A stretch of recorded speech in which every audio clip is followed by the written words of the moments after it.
منذ أن ارتدى رياض محرز قميص المنتخب الوطني لأول مرة في 31 من ماي 2014 لم يكن مجرد لاعب بجناح، بل كان لوحة كروية فنية تنبض بالإبداع، بلمسة ساحرة يروض الكرة، وبمراوغة خاطفة يربك المنافس، وبقدمه اليسرى الذهبية يرسم أجمل الأهداف وأروع التمريرات، ويجعل من المستحيل ممكنا والصعب سهلا والعادي استثناء.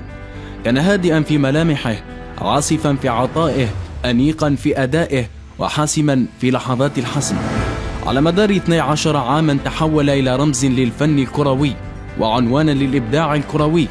خاض 119 مباراة دولية، سجل 40 هدفا، وصنع عشرات الأهداف، وقاد الجزائر للتتويج التاريخي بكأس أفريقيا 2019 ليحفر اسمه في سجل الخالدين، ويصبح واحدا من أعظم من حمل ألوان المنتخب الوطني.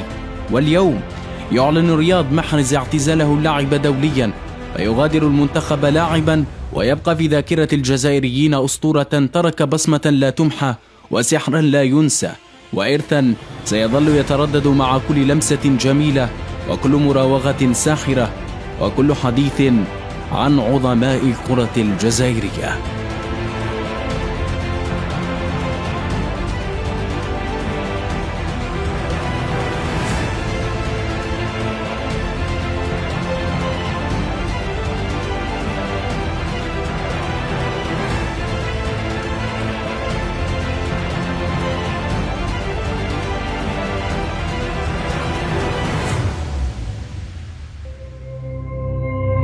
زيرتيوب، أول قناة إلكترونية في الجزائر.